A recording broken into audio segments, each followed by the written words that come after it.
Bueno, hemos estado en periodos transitorios donde el Señor en su misericordia lo he afirmado y es mi convicción teológica que la perseverancia de los santos es el producto del Dios que escoge preservar a esos santos, de la importancia del ministerio de sucesión, porque a nivel denominacional, que entre paréntesis es parte de la razón que podemos hacer estos cursos, por el trabajo, la cooperación de iglesias, de asociaciones, de convenciones, veo que el reto cada vez es más grande en la transferencia precisamente de los valores denominacionales.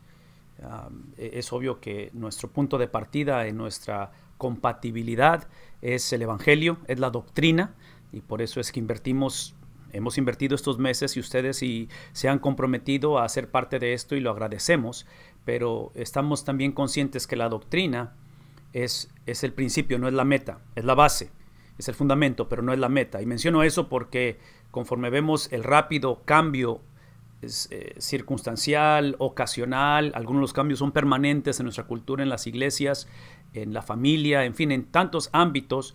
Yo creo que la doctrina, la diferencia que hace la doctrina, la palabra del Señor, y usando el lenguaje otra vez bíblico, el indicativo, ¿verdad?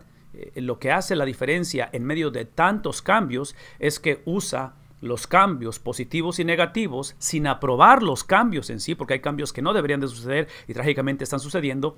La doctrina lo que hace es que tiene la habilidad, porque cuando hablo de doctrina hablo del carácter de Dios, de la persona de Dios. Lo que hace la doctrina es que usa las circunstancias como tracción en lugar de fricción.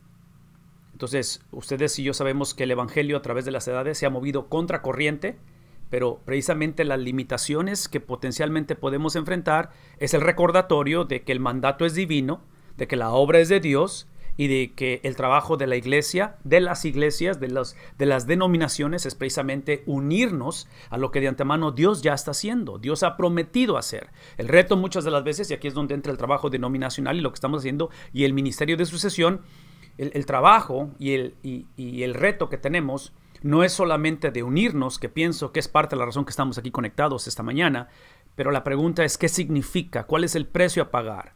¿Cuáles son las implicaciones de unirme a lo que Dios de antemano ya está haciendo? Entonces traduzcan lo que estoy diciendo a nivel personal.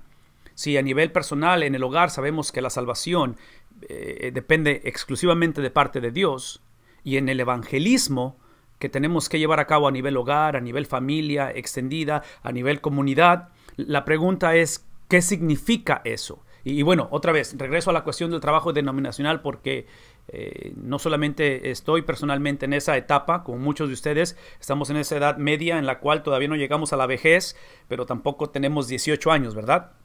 A lo mejor algunos los tienen. Pero nuestros hijos son los que están ahora definitivamente trayendo o llevando a cabo esta nueva generación en cuestión de liderazgo, de evangelio. Y el punto de nuestra conversación, o parte de lo que estamos hablando, es precisamente conectar de tal manera, y aquí está lo que quiero dejarles antes de entrar en la presentación, de tal manera que una de las cosas que he enfatizado por bastante tiempo, y a lo mejor me han escuchado decirlo ustedes, como en otras ocasiones, es que una de las mejores herencias que podemos dejar a la generación o generaciones futuras es, una vez más, retomar la importancia de la doctrina, de la base, del evangelio. Eso implica el ser claros en lo que no es el evangelio, porque creo que la confusión hoy en día no es tanto el entender qué es el evangelio, pero si no hay una presentación clara de ello, por inercia, le llamamos efecto de dominó, automáticamente va a haber confusión en lo que no es el evangelio. Entonces, a nivel denominacional, a nivel iglesia, a nivel organizacional, el reto siempre ha sido la confusión entre lo que es una metodología y lo que es la teología, lo que es doctrina y lo que es la aplicación de la doctrina. Entonces, a manera personal, creo que es lo mismo a nivel salvación. Hoy en día tenemos una generación que se confunde en lo que es el evangelio y lo que implica el evangelio. Entonces, para concluir, digo esto, y aquí es donde espero que encontremos un poquito de aliento, de esperanza. Hoy en día estoy trágicamente viendo cada vez más, y digo hoy en día, pero tiene tiempo esto que está sucediendo, donde pastores, ministerios, iglesias, por cualquiera que sea la razón, siguen enfatizando la importancia de una reforma en cuestión de la acción, el involucramiento, la obra misionera, la cuestión de ir, la cuestión de la gran comisión, que es obvio que es bíblico. Pero muchas de estas referencias que yo veo, que escucho, las escucho con un contexto donde aparentemente a nivel doctrina, a nivel teología, a nivel profundidad de la palabra de Dios, lo ven como que la iglesia, eso le ha causado el profundizarse, el empedernerse, el crear esa cuestión hermética que no se mueve la iglesia y que siempre está enfocándose. Mi argumento es esto, es de que toda interpretación correcta de la Biblia, todo entendimiento correcto de la palabra de Dios siempre ha producido obediencia. Nunca hay un divorcio a la luz de la Biblia entre lo que Dios dice y la encarnación de ello en obediencia, en id y todo eso. ¿Cómo lo sé eso? Bueno, lo sé eso porque desde el principio hemos hablado de esto, ¿verdad? O sea, el haber escogido a Abraham para escoger a su familia, para escoger a la nación, para escoger eventualmente a la iglesia, ¿sí? A través de Cristo, ha sido para bendecir a las naciones. Entonces, otra vez, siento que muchas de las veces lo que hacemos como iglesias, como cristianos, queremos encarnar el evangelio basado en la necesidad que hay. Si el evangelio no se ejerce ni se encarna, la palabra de Dios no necesita ayuda extra para ser eficaz. Y otra vez, tenemos una situación de mucha necesidad. La necesidad es extrema, como siempre lo ha sido, pero estamos en una situación obviamente un poquito diferente a las anteriores por la cuestión de la pandemia. Pero independientemente de cuál sea la situación, en un momento dado, clases como estas, cursos como estos, lo que esperamos que estén haciendo es que sí nos den otra vez esa habilidad de despertar a la necesidad que hay, personal, familiar, iglesia, mundo, todo eso es importante y no perder la sensibilidad de lo que está pasando. Pero una vez más, el evangelio, la atracción del evangelio se encuentra en el evangelio, se encuentra en quién lo origina y quién lo expande, quién lo hace efectivo, y esa es la presencia de Dios. Entonces, otra vez, ahí es donde regresamos a la interpretación de la Biblia, porque si no tenemos cuidado, vamos a continuar perpetuando la mentalidad en la iglesia de que, de acuerdo a mis circunstancias, mis inquietudes, mis temores, mis ansiedades o mis sueños en el futuro, es que vengo a la palabra de Dios y espero que la Biblia responda a mis preguntas. Yo creo que es algo legítimo y son preocupaciones normales hasta cierta manera, pero la Biblia no fue escrita para simplemente responder a nuestras preguntas o inquietudes o temores. La Biblia fue escrita para revelar el carácter de Dios, y cualquiera que sean nuestras inquietudes, temores, preguntas, circunstancias, literalmente son para que se sometan a ello. Se sometan a lo que Dios ha establecido, se sometan a Dios precisamente. Y otra vez, eso es fácil de decirlo y hablarlo en una mañana como esta a través de un curso virtual, pero la realidad es que tenemos otra vez, y aquí es donde pienso que la predicación o la enseñanza juega un papel importante, tenemos una generación en la cual tiene preguntas. No, déjenme regresar el cassette. Tenemos una generación, cristianos y no cristianos, que estamos buscando preguntas o respuestas a preguntas que no sabemos que tenemos. Entonces, cuando pienso en la enseñanza y la predicación, siento que la enseñanza y la predicación de la palabra de Dios es proveer respuestas a preguntas que la gente no sabe que tiene. Una vez más, siento que la predicación, la enseñanza de la Biblia es proveer respuestas a preguntas que la gente no sabe que tiene. Entonces, hemos estado hablando, y esta mañana vamos a tocar el tema otra vez, en la cuestión de la contextualización, en la cuestión de la implicación de la Biblia, pero el reto que hemos tenido, el reto que hemos estado hablando una y otra vez, es precisamente si vamos a hacer una generación que efectivamente lleve a cabo el ministerio de sucesión, el pasar la batuta. Y cuando hablo de la batuta, estoy hablando del evangelio, del indicativo, ¿verdad? De la obra de Cristo. No podemos continuar enseñando la Biblia, no podemos continuar predicando la Biblia y dejando que la aplicación o dejando que el imperativo, la conducta, sea el motor de arranque. No podemos seguir predicando sermones que digan, este domingo voy a hablar acerca de cómo mejorar tu situación, y empezamos a hablar de la situación cualquiera que sea. Otra vez, enfermedad, finanzas, relaciones. Yo creo que esa aplicación o esa práctica o esa acción fluye natural cuando el hombre se encuentra con la autoridad suprema, que es la palabra de Dios. Pues no es más. Tenemos que iniciar con el indicativo, con la palabra, con su significado. Por eso en sus notas, si es que las tienen ahí, es que recordamos que estos principios de lo que dijo el autor original, recordamos de lo que implicó el autor original. Son las 7 preguntas interpretativas, ¿no? Las hemos hablado. Hemos hablado acerca de lo que el autor original dijo en otras partes acerca del mismo tema. Es la tercera. Número 4, es lo que dijeron otros autores bíblicos, ¿sí?, acerca del mismo tema. Entonces, estamos pensando en términos de círculos concéntricos. Cuando tiras una piedra en el agua y se empiezan a formar esas ondas, esos círculos concéntricos, es lo que estamos hablando. Se va expandiendo. De tal manera que el número 5, vean lo que dice, los destinatarios originales. Entonces, son 5 diferentes pasos, 5 diferentes aspectos, hasta que finalmente llegamos en el número 6 a hablar de cómo es que se aplica esto en mi época.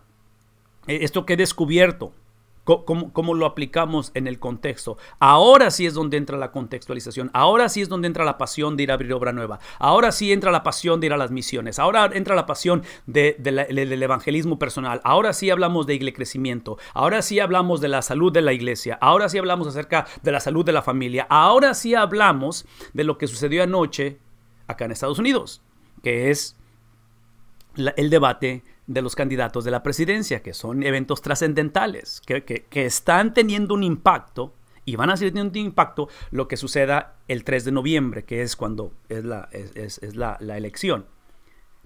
Pero es un error que yo tome, otra vez, que yo tome el evento de anoche del debate presidencial, que yo tome la pandemia, que yo tome la necesidad que tenemos de reabrir o reestructurar la iglesia después de la pandemia o en medio de la pandemia. Es un error que yo tome esos eventos importantes que son, trascendentales que son, y yo vaya a la Biblia para encontrar versículos o encuentre enseñanza o parábolas o lo que sea, para simplemente tratar de buscar una solución, en este caso a la elección de un presidente, en este caso a una pandemia, en este caso al racismo. O sea, no podemos seguir haciendo eso. Siento que eso es lo que trágicamente hemos hecho. Siento que eso es lo que ha causado el dolor a sí mismo, a la iglesia. Se ha lastimado a sí mismo y eventualmente hemos creado una generación de confusión. El último de ellos tiene que ver con, otra vez, la aplicación de una manera personal. Entonces, hablamos de la época, hablamos de la cuestión personal. Entonces, aquí es donde entendemos que esta predicación, esta enseñanza, esta experiencia del estudio bíblico, porque es lo que estamos hablando aquí, estudiar la Biblia, el estudio bíblico se mueve de una manera personal a una manera colectiva. Rápidamente, hablando acerca de esto, quiero que tomemos o que recordemos es que Dr. Bob lo que hace es que reintroduce o retoma, y esto lo pone cada vez más la importancia del contexto histórico, porque el contexto histórico, una vez más, no sé cómo enfatizar esto, iniciar con el contexto histórico me da la libertad de no iniciar con mi contexto. Y menciono esto porque nuestra tendencia es obvio que nos guiamos por los sentidos, por lo que vemos, por lo que escuchamos, por lo que probamos, por lo que olemos, ¿me explico? Por lo que tocamos. Entonces, yo no creo que los sentidos sean malos. Yo creo que es parte de lo que nos hace ser humanos. Lo que no puede hacer la iglesia, lo que no puede hacer el cristiano al acercarse a la palabra de Dios es imponer las percepciones de los sentidos en la autoridad bíblica. Entonces, no es que minimicemos o ignoremos lo que estamos percibiendo, pero es precisamente entender, inclusive, miren, pónganse a pensar en un momento en esto. Sí, cuando pensamos en la experiencia de salvación, aunque el ser humano es salvo en su totalidad, cuando es salvo en su totalidad, no creemos en el gnosticismo ni en las corrientes griegas que separan lo que es espíritu de materia o lo invisible de lo físico.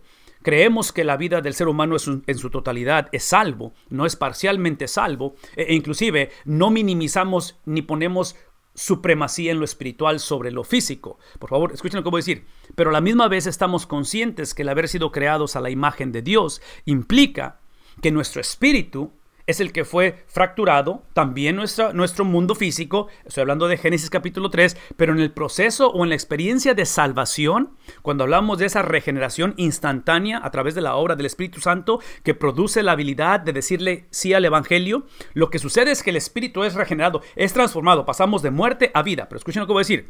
La Biblia presenta como un proceso paulatino, progresivo, ahora la cuestión de la santificación. basado en una experiencia instantánea. Entonces es instantánea y es progresiva, pero aquí está el punto. En la cuestión progresiva, sí, otra vez, porque hablamos de lo que es la conducta, eso no afecta ni altera la experiencia instantánea, legal, que se llevó en el proceso de regeneración, en la experiencia de regeneración. Pero en cuestión de aplicación o pensar en qué significa eso, y por eso hago referencia de la importancia del contexto histórico, es que en la cuestión progresiva o de santificación hablamos de la renovación de vuestra mente, Romanos capítulo 12. Hablamos la cuestión de las emociones, hablamos la cuestión de los sentimientos. Entonces lo que encontramos muchas de las veces, la disyuntiva, el estira y afloja en la vida cristiana, es de que creemos y sabemos que fuimos regenerados a nivel espíritu y que nada nos separa del amor de Dios, pero mentalmente estamos batallando en creerlo. Pero mentalmente todavía estamos teniendo un cierto tipo de tormentos. Tenemos situaciones donde trágicamente la enfermedad mental, tenemos la imposibilidad y donde simplemente la edad empieza a crear en nosotros otra vez esas repercusiones de que somos hijos del primer Adán, de que ese es un mundo del Génesis capítulo 3. Cuando hablamos de emociones, es obvio que las emociones nos han costado, le ha costado al evangelio mucho retraso y distracción, porque cuando el cristiano se guía por sus emociones, en lugar de ser guiados por el Espíritu de Dios, ustedes y yo sabemos que empezamos a tener problemas. Entonces, por favor, escuchen lo que aquí voy con esto. Hablar del contexto histórico es crear la disciplina en mí, al acercarme a la palabra de Dios, que no es tanto ignorar mi contexto, mis emociones, mi criterio, mi idiosincrasia, mi trasfondo o mis lentes culturales. Ese no es el punto. El punto es someterlos al donde está la autoridad, donde emana la autoridad, que en este caso es lo que sucedió en el contorno de esos autores originales. El segundo es el literario, otra vez, estamos hablando de lo que hace la palabra de Dios ser la palabra de Dios. Estamos hablando de algunos distintivos gramaticales que para muchos, y me incluyo yo, este es un dolor de cabeza porque a mí no me gusta la gramática en ningún idioma, mucho menos un idioma extranjero, que en este caso es el griego, el hebreo, lo que es esta Biblia. Pero no sé si recuerdan esto del video. Dr. Bob hace la afirmación sin minimizar la importancia de la gramática, sin minimizarla, pero él dice que las diferencias o distintivos gramaticales, y da varios ejemplos, no alteran doctrina. Una vez más, y alguien tiene que escribir esto porque esto es importante. Los distintivos o diferencias gramaticales en la Biblia, porque son traducción de la traducción, no alteran ni su inspiración, ni su divinidad, ni la doctrina.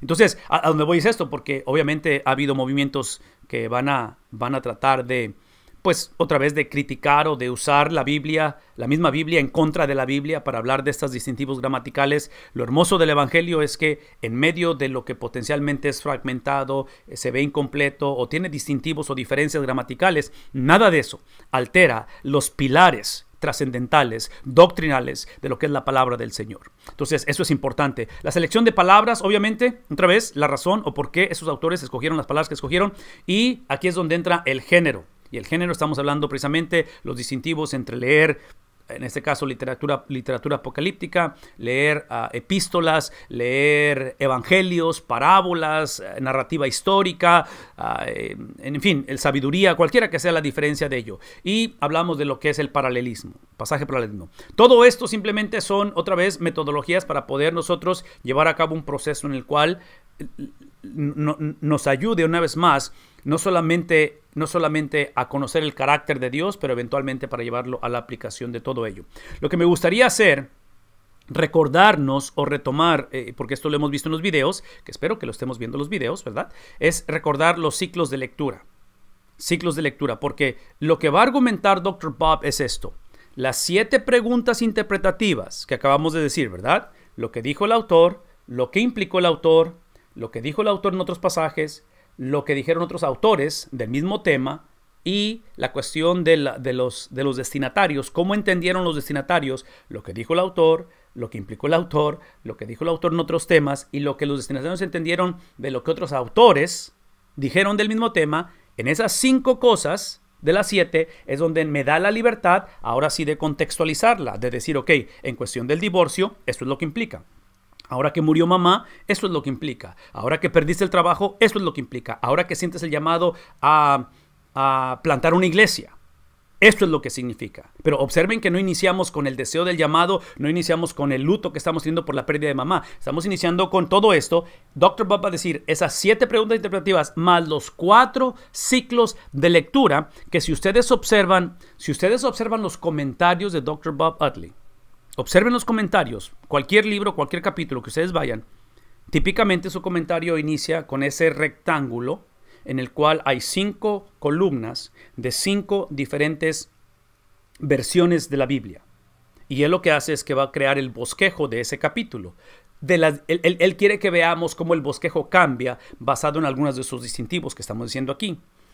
Después de ese bosquejo que él pone ahí en las 5 versiones de la Biblia, porque él recomienda que leamos los pasajes en diferentes versiones de la Biblia, la siguiente cosa que está ahí en el comentario, estoy hablando de cualquier comentario, cualquier capítulo, cualquier libro, él no siempre, pero muchas veces provee un poquito de contexto histórico, literario, circunstancial, algo del autor, en fin, hay diferentes cosas que él narra ahí. Dentro de ellos, si ustedes observan, van a encontrar lo que dice primer ciclo de lectura, segundo ciclo de lectura. Al final del capítulo van a ver tercer ciclo de lectura. En otras palabras, él lo que hace es que ahorita nos enseña los principios y en sus comentarios es obvio que él se va a poner a ejercerlos o a ilustrarlos. Entonces mantengan eso en mente conforme ven esto. Primer ciclo de lectura es leer el libro en su totalidad, ¿sí? O por lo menos la unidad literaria que estás estudiando en una sola sentada. Por eso es que cuando ustedes van al final del libro de trabajo, que está en línea, comentariobiblicogratuito.org, al final del libro del trabajo, ustedes encuentran los ejemplos. E inclusive en los videos de la clase que están en la página, son 13 videos, 13 lecciones donde él enseña. Y hay 6 videos extras que son ejemplos. Y son básicamente sermones de él que están subtitulados al español y que en el cuaderno de trabajo, al final del cuaderno, están los bosquejos de cómo él creó y formó precisamente el sermón. Y a donde voy es esto. Él escoge, o los ejemplos que él tiene ahí, son pasajes, probablemente con la excepción de Romanos, pero aún Romanos, pero son pasajes que típicamente vienen de libros pequeños. Para poder poner esto en práctica, en otras palabras, no es recomendable que si estamos aprendiendo esto, que empecemos con Jeremías o que empecemos con Deuteronomio, porque son libros muy grandes. Y aún si empezamos con alguno de esos libros, lo que recomienda es que en una sentada leamos la unidad literaria. Entonces, eso es lo que estamos hablando aquí. Dentro de esa lectura hay que buscar el plan general o propósito del libro. En otras palabras, no solamente son escritos o libros ocasionales, algo está sucediendo en medio de la audiencia, que la audiencia es el número 5, ¿verdad? De las 7 preguntas, la 5 es la de los destinatarios. Entonces, algo está sucediendo en la vida de esa iglesia, de ese pueblo, de esa generación, de esas circunstancias que hace que el autor escriba. Pero en medio de la razón que escribe, ¿sí? La ocasión está conectada dentro del mismo libro, donde el autor en su gran mayoría va a especificar la razón por qué escribe.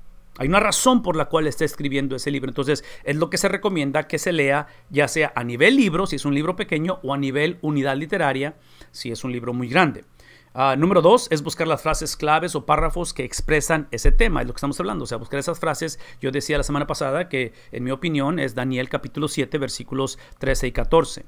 Lo que yo creo que es el epicentro del libro. Entonces eso me ayuda a mí para otra vez en la interpretación de Daniel, predicar cualquier pasaje, cualquier capítulo, es filtrarlo a través de ese propósito. ¿Cuál es ese propósito por el cual tengo que filtrar lo que estoy diciendo? ¿Por qué? Porque si no considero, y aquí está el ciclo de lectura, si no sé, escuchen lo que voy a decir, si no sé la razón por la cual escribió este libro, va a ser bien difícil que mantenga mi enseñanza, mi estudio y mi predicación fiel al propósito por el cual se escribió. Y a ninguno de nosotros nos gustaría, a nadie nos gustaría que alguien tomara, ya sea algo que escribimos, algo que dijimos, o algo que en un momento dado tiene referencia con nosotros y lo comuniquen con una verdad a medias o completamente opuesto a lo que yo quise decir o lo que dije. Entonces es el mismo principio que se aplica aquí. Tenemos que ser fiel a lo que el autor no solamente dijo, pero implicó con lo que dijo. De tal manera que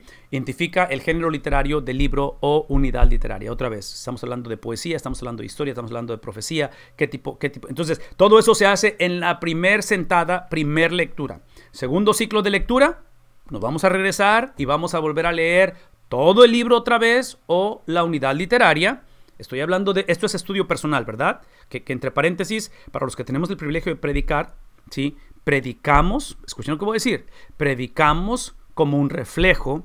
Ok, no, ¿cómo digo esto? Nuestra predicación es el reflejo de nuestro compromiso al estudio de la Biblia. ¿Por qué? Porque nosotros no predicamos o no debemos de predicar simplemente para dar respuestas a las preguntas que la gente tiene e inclusive dar respuestas o traer la solución a la necesidad que la gente tiene. Predicamos simplemente porque es la palabra de Dios que cuando es predicada en su autenticidad, en su intención original, cuando predicamos lo que es otra vez autoridad, que es el pensamiento del autor, las palabras del autor, basado en el contexto del autor, basado en lo que el autor dijo, el autor implicó y la contextualización y cómo los destinatarios entendieron. Cuando predico eso es que la Biblia no solamente... La Biblia empieza a percibirse como relevante. ¿Por qué? Escuchen lo que voy a decir. Porque la gente no necesita escuchar lo que yo pienso de la Biblia y la gente no necesita escuchar lo que yo pienso de sus problemas. Esa no es predicación. Predicación no es simplemente comunicar lo que yo pienso que dice la Biblia. Y lo que yo pienso, basado en mi experiencia, estudio, conocimiento, dónde he estado, cuántas veces he pastoreado, te voy a decir con respecto a qué hacer con tu vida. Eso no es la predicación. La predicación es de una manera creativa, de una manera eficaz. Y estoy hablando de la habilidad de comunicar esto, porque es pecado aburrir con la palabra de Dios, ¿verdad? Pero es otra conversación por otro día. Yo pienso que los que no saben comunicar o no quieren crecer como comunicadores deben de no comunicar. Esa es mi opinión. Si nuestra comunicación, estoy hablando de las habilidades, si nuestro estilo de comunicación sigue siendo el mismo de hace 10 años, 15 años, y no hemos progresado, crecido, avanzado, y no estamos siendo entrenados en cómo comunicar, lo que va a suceder trágicamente es que después de hacer todo ese trabajo y de descubrir todo lo que hemos descubierto, trágicamente, porque aquí está la situación de ambos casos, de la intervención divina y la intervención humana, que humanamente hablando, nuestra falta de habilidad de comunicar va a hacer que la audiencia, escuchen la palabra, perciba irrelevante la relevancia del evangelio. Entonces, muchas de las veces, si ese es el caso y estamos como comunicadores, ¿ok? No tiene nada que ver en el amor que tengo por el Señor, el amor que tengo, e inclusive no tiene nada que ver con mi llamamiento. No tiene nada que ver con mi habilidad de estudiar la palabra de Dios y lo mucho que amo la Biblia o de basar mi vida en la verdad. Estoy hablando simplemente en la habilidad de comunicar. Si mi comunicación no ha progresado, no ha sido transformada a través del tiempo, simplemente por la necesidad de crecer, aquí hay un problema, porque lo que estamos creando una generación de la cual el privilegio de ser el comunicador principal un domingo en la mañana, que es cuando tienes básicamente la mayoría de la gente, ¿sí? Esa ventana, esa oportunidad que tienes de poder comunicar el evangelio, si está siendo percibido con irrelevancia, el problema no está en la Biblia, porque la Biblia siempre es relevante. El evangelio no necesita de mi habilidad como comunicador para ser relevante. Pero la Biblia, el evangelio, sí, hasta cierta manera depende de mi habilidad para que sea percibido. Entonces, una cosa es percepción, la otra cosa es esencia. La Biblia siempre es relevante, pero se nos ha encomendado, se nos ha confiado este privilegio de comunicarlo. Entonces menciono todo eso porque otra vez aquí es donde es este proceso que en el segundo ciclo es donde entra ahora el resumen, hacer un resumen del contenido en tus propias palabras, en una frase o en una simple oración. Entonces, si estás hablando de una unidad literaria o de todo el libro, si estás estudiando Filemón o estás estudiando tal vez Efesios, Después de que hiciste el primer ciclo de lectura y estás en el segundo ciclo de lectura, es poner en tus propias palabras. Observen que no hemos visto comentarios, no hemos escuchado ningún otro sermón de alguien más. Es simplemente con tus palabras empezar a describir: esto es lo que yo creo y entiendo basado en este pasaje y en este pasaje, que creo que aquí está, que estos pasajes son los que me dicen el propósito y la razón que el libro fue escrito. Esto es lo que yo entiendo que esa es la razón por qué este autor escribió este libro. Ahora tienes que comparar, una vez más, compara tu bosquejo, tu manera de entender lo que tú acabas de obtener. Compáralo con Biblias de estudio. Aquí es donde entran las enciclopedias, los libros de texto o diccionarios. Aquí es donde entra el material como de Dr. Bob, que él mismo te provee sus propios bosquejos. Entonces la comparación, porque entonces tomas tu bosquejo que tú creaste, formaste por ti mismo, basado en este ciclo, en el segundo ciclo de lectura, y al final de este segundo ciclo de lectura es donde empiezas a introducir otra vez este tipo de bosquejos. Número 3, que es el tercer ciclo de lectura, ahora toma en cuenta la información interna, lo que es la evidencia interna de la Biblia, para descubrir el contexto histórico. He usado esto como ejemplo anteriormente, pero en este caso, cuando tú lees en Isaías capítulo 6, que en el año en que murió el rey Usías, vino palabra de Dios, entonces automáticamente me está diciendo Isaías, quien yo creo que es el autor, me está dando una evidencia histórica él mismo. El libro de Daniel, cuando habla acerca de cómo el año en que Nabucodonosor vino a Jerusalén y la sitió, estamos automáticamente posicionando el libro, la narrativa, en un evento histórico, el cual tiene que ver con el mundo, no nada más con la palabra de Dios. Entonces es lo que está ayudándonos. Esto habla acerca del autor del libro, la fecha en el cual fue, todo eso es importante, los destinatarios, a quién se lo escribe, bajo qué circunstancias, los motivos de la razón por cuál lo hace. Agrega otra vez un bosquejo a las unidades literarias principales en divisiones de párrafos, unidad literaria, párrafo, y esto creará un bosquejo detallado del libro entero. Entonces aquí el punto en esta lectura número 3 es crear un bosquejo, ¿verdad? Es lo que estamos hablando, usando las herramientas que tenemos por un lado. Las divisiones de párrafos cambiarán entre traducciones. Aquí es donde entra lo que estoy diciendo. Y miren, déjenme ilustrarlo porque creo que esto es importante, porque lo he estado mencionando. Nada más quiero asegurarme que todos lo vemos, lo entendemos y lo analizamos en ese aspecto. Déjenme ir rápidamente a la página de Dr. Bob. Y esto es lo que estoy hablando, ¿ok? No pierdan lo que está aquí en la pantalla. Me voy a ir al de español. Me voy a ir a los comentarios y me voy a ir al que sea, me voy a ir al Nuevo Testamento. Entonces, cuando voy a Mateo, por ejemplo, al Evangelio de Mateo, comentario. ¿Sí están viendo? ¿Sí lo están viendo o no lo están viendo? Quiero asegurarme. ¿Están viendo mi pantalla? Ok, perfecto. Entonces, este es Mateo capítulo 1. Mateo capítulo 1, ¿ok?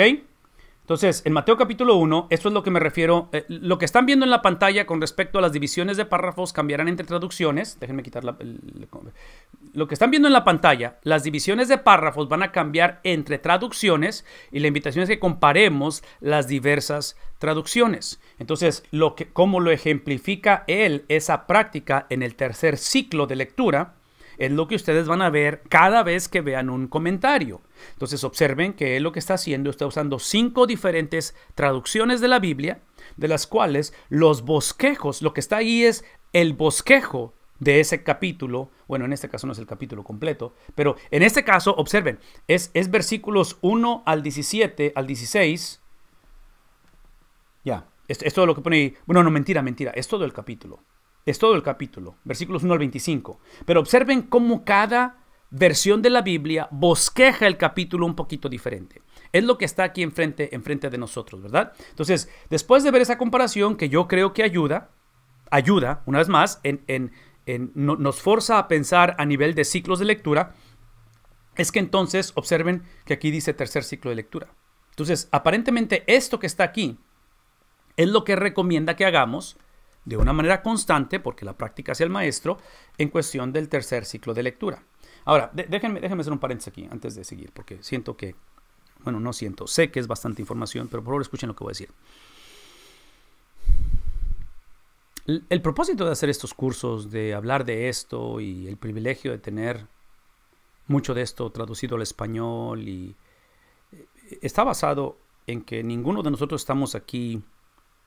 Está basado en el hecho de que si estamos aquí es porque tenemos interés en crecer en nuestro compromiso de estudiar la palabra de Dios, que eventualmente se refleja en el compartir la palabra de Dios. Pero lo que quiero que hagamos un esfuerzo es de no sentirnos sobretomados, sobreabrumados con tanta información que potencialmente digamos, no, esto lo va a hacer gente que sabe, que tiene el tiempo, esto lo va a hacer gente que domina la Biblia, yo voy empezando o yo tengo tiempo pero aprendí de una manera diferente y todo eso. Desde un principio Dr. Bob estableció que el punto aquí no es estar de acuerdo, el punto aquí es simplemente darnos el margen o la libertad de expresar lo que entendemos, porque es obvio que en el día final, como hoy en día y en el día final, seremos juzgados basado en lo que sabemos, ¿verdad? En lo que entendemos. Entonces, basado en lo que entendemos, ¿sí? Es por eso que comunico lo que estoy comunicando. Necesitamos tener esa libertad, pero como la libertad es mutua, como la libertad es del presentador a la audiencia y la audiencia al presentador, la audiencia necesita la libertad, así como el presentador tiene la libertad de compartir lo que piensa y compartir de dónde sacó lo que dice. La audiencia tiene la libertad, estoy hablando de audiencia, estudio bíblico o tal vez con quien estemos compartiendo el evangelio o un sermón en la iglesia, de cuestionar y decir, ok, un momento, sí, yo ya estudié esto, yo he analizado este pasaje y yo veo esta diferencia. Entonces, lo que crea es un diálogo, me explico, es un diálogo donde una vez más, el punto aquí no es estar de acuerdo, el punto aquí es darnos esa libertad. Y cuando digo de no estar de acuerdo, no quiero que escuchen de mí que estoy diciendo que aquí todo se vale, todo se acepta, aquí es universalismo y es pluralismo y aquí no importa que cada quien tenga su propia versión. No estamos diciendo eso. Cuando estamos diciendo de que no tenemos que estar de acuerdo en todo, estamos hablando de que parte de esta disciplina de aprender a estudiar la Biblia bajo una metodología que nos lleve claramente a un punto de partida, a un punto al que vamos, lo que hace es que nos permite empezar a ver lo que es bíblico y lo que no es bíblico. ¿Por qué? Porque esto lo hemos escuchado mucho, de que todos sin excepción traemos, todos sin excepción tenemos nuestras preferencias personales, nuestro trasfondo, nuestra influencia de cómo fuimos criados, por quién fuimos criados, de qué manera pensamos, o sea, todo eso. Entonces, es simplemente el refinarnos unos a otros. ¿Por qué? Por lo que hemos dicho anteriormente, porque la interpretación de la Biblia es una experiencia corporal, como es la salvación. O sea, somos salvos personalmente, pero el propósito es la salud de la iglesia. El propósito es que cuando salimos de esa pila bautismal, cuando salimos ese día que fuimos bautizados como expresión y como obediencia al mandato divino, al ser salvos, es que cuando salimos, no salimos simplemente a una nueva vida en Cristo, salimos para pertenecer a una familia. ¿Por qué? Porque una vez más, porque la meta de la salvación demanda la vida en comunidad. ¿Por qué? Porque precisamente una vida sin comunidad, una vida aislada o una vida en autonomía es exactamente lo que significa no conocer el evangelio. Entonces, todo esto lo menciono porque quiero que vean la importancia de que todo lo que estamos hablando espero que sea motivación y que no sea algo que está confundiéndonos o creando otra vez un desánimo por toda la información que se está compartiendo. Revisa varias de las versiones y decide por ti mismo cuáles separan las mejores unidades de pensamiento del autor original en temas. Encapsula el contenido, otra vez la palabra encapsular significa bosquejar. Bosqueja el contenido de cada párrafo en una frase corta. Trata de expresar el pensamiento central o frase temática del párrafo en sus propias palabras. Déjenme regresar para ilustrar lo que estamos leyendo. ¿Okay? Pues estamos hablando acerca de toda esta cuestión. Esta es la mejor forma de seguir los temas y pensamientos del autor original. Estamos hablando acerca de la cuestión de bosquejar. Y la manera en que él va a ilustrar esto, otra vez, párrafos, ciclos de lectura, ¿verdad? Primer párrafo, segundo, tercer párrafo. Aquí es lo que yo mencionaba, donde él, por ejemplo, da los vistazos contextuales a los versículos 1 al 25. Y esto simplemente es algo que te ayuda otra vez. Básicamente es todo esto que ven aquí. Letra A, letra B, letra C, letra D, letra E. Todo esto vendría siendo la cuestión histórica, la cuestión teológica, la cuestión circunstancial, en cuestión de contexto. Esto es importante antes de que nos lancemos a lo que es ya en sí la palabra de Dios, ¿verdad? Ok, ese es mi punto.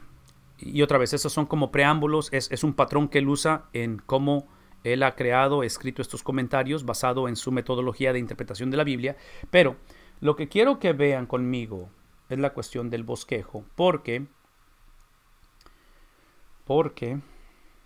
esto que está aquí al principio es la introducción del libro, porque estaba en el capítulo 1, ¿verdad? Entonces, lo que está antes del capítulo 1 es básicamente la introducción del libro. Aquí está, la introducción de Mateo. Lo que ustedes típicamente ven de mí o escuchan de mí cuando me escuchan enseñar algún libro de la Biblia son las verdades centrales de esta sección de cada comentario, que típicamente se encuentran, aquí él habla de autoría, habla de fechas, otra vez por el contexto, aquí están los destinatarios, y aquí está el bosquejo estructural. Esto es lo que se refiere él con respecto a lo que crean estos ciclos de lectura, que uno es responsable de bosquejar el libro simplemente en la lectura de ello, antes de usar comentarios, antes de usar Biblias de estudio. De tal manera que observen cómo habla del primer ciclo de lectura, cómo usarlo, cómo te ayuda a poner en práctica lo que te está enseñando. Segundo ciclo de lectura, y te está diciendo lo que debes de sacar de ahí. En fin, es simplemente poner eso en práctica, es lo que estoy diciendo. Pero el producto final, yo argumentaría para él, de acuerdo a lo que él dice, es esto que está aquí. Es un bosquejo estructural de ello. Ok, nada más quiero usarlo como ilustración y quiero que lo mantengan en mente conforme usan esta herramienta, que espero que la usen para su estudio personal. El problema de crear bosquejos a nivel de párrafo es que los párrafos muchas de las veces funcionan a niveles diferentes de nuestro bosquejo o nuestro esquema. Por lo tanto, algunas veces forman una unidad principal por sí solos, pero muchas otras conforman una parte pequeña de una unidad literal mayor. Entonces, otra vez, es un poquito retador esto, ¿verdad? Cuando empiezas este procedimiento interpretativo puede ser útil, aquí está, el comparar o el tener, en este caso, Biblias de estudio, comentarios. En otras palabras, porque es retador esto, no sucede así a la inercia y fácilmente va a requerir que empecemos a usar otros recursos y empezar a comparar todo ello. Ese fue el tercer ciclo. Cuarto ciclo, rápidamente, usar pasajes paralelos de la Biblia. Otra vez, aquí es donde empieza el paralelismo y teologías sistemáticas. Esto lo he ilustrado anteriormente, pero quiero que vean rápidamente lo que es una teología sistemática, ¿sí? Porque él lo va a ilustrar en su comentario. Y aquí voy a regresar aquí. Y lo que voy a hacer... Vean esto. Desgraciadamente, él no lo tiene en español esto. Esa es una parte de la página que no está traducida. Pero en su página en inglés, que es muy similar al español, en español no existen las ventanas de abajo, nada más están las de arriba. Mismos colores y todo, ¿verdad? Pero aquí donde dice pasajes o textos difíciles y controversiales, cuando le hacen clic ahí, esto es una teología sistemática. Es que lo que ha hecho él es que él agarró, no sé, miles de sermones que tiene, porque ha predicado por 40 y tantos años, y sus sermones los estructuró o los empaquetó sistemáticamente. Entonces, cuando tú ves, por ejemplo, Dios y el Espíritu, ¿sí? O Dios, el Espíritu Santo, ¿sí? Le aplanas y ves aquí el título de Espíritu Santo y sermones del 300 al 355, todo tiene que ver con la cuestión del Espíritu Santo. Esto es lo que quiere decir en sus notas una teología sistemática. Es cuando empaquetas, es cuando pones a través de un sistema, de un tema, ¿sí? y agrupas esto. Es diferente a lo que sería una teología bíblica, porque en la teología bíblica lo que estás haciendo es que estás llevando un sistema de acuerdo a la doctrina, no al tema. Entonces, espero que tenga sentido o que vean la diferencia uno de otro. En fin, aquí entramos en la necesidad de comparar pasajes paralelos. Afirma la creencia de que todos los textos bíblicos tienen un autor divino, el cual es el Espíritu Santo. Entonces, vean lo que acabo de usar de ejemplo ahí en la pantalla, y cualquiera que sea el tema, la creación, sea la segunda venida, la iglesia, el gobierno, él lo que hace es que a través de los años que ha predicado temas con respecto al gobierno, los agrupa. Entonces, aquí es donde ayuda a ver que, por ejemplo, en el caso de él, si él tiene 40 sermones en el gobierno o del gobierno, un ejemplo, si él tuviera eso, es ver la consistencia que hay en cuestión del mensaje de la Biblia. En otras palabras, observen lo que voy a decir. El mensaje de la Biblia, en este caso, si sea el gobierno, un ejemplo, el mensaje de la Biblia, eso es la teología bíblica. Es lo que la Biblia dice con respecto a ese tema. La teología sistemática es tomar todo lo que la Biblia dice de diferentes aspectos, pasajes, escritores de la Biblia y agruparlos. Pero está basada en la teología bíblica, ¿verdad? Lo sistemático está basado en la bíblica. Entonces, lo que estamos viendo aquí es, otra vez, la importancia de hacer esa comparación simplemente para corroborar de que si por alguna razón yo estoy, otra vez, en mi estudio personal, estoy en un pasaje, estoy en una parte donde me encuentro con una sección, con versículos, con un capítulo o unidad literaria que está un poquito difícil, cuestionable, y de acuerdo a lo que yo entendí, yo concluí que se trata de esto. Al empezar a usar estas herramientas y empezar a ir a través de esos ciclos, lo que me va a ayudar, cuando yo saqué esta conclusión, es de comparar lo que otros autores, y cuando digo otros autores, hay que tener cuidado a quién leemos, ¿verdad? No podemos nomás leer cualquier autor o cualquier comentarista y todo eso. Tenemos que escuchar consejo y ver cómo es que esto se maneja en los círculos donde doctrinalmente nos sentimos tranquilos y son personas de respeto.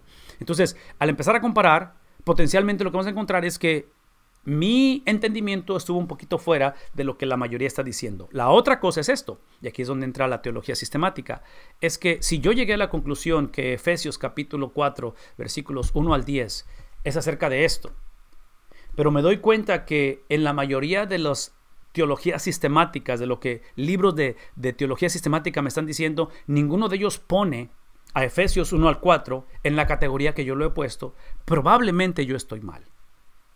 Entonces, ahí es donde tenemos que tener cuidado y comparar y ver las opciones que tenemos ahí. Por lo tanto, no se contradicen, sino que se complementan, aunque para propósitos de estudio hay un orden de importancia en cómo se interpreta todo esto, ¿ok?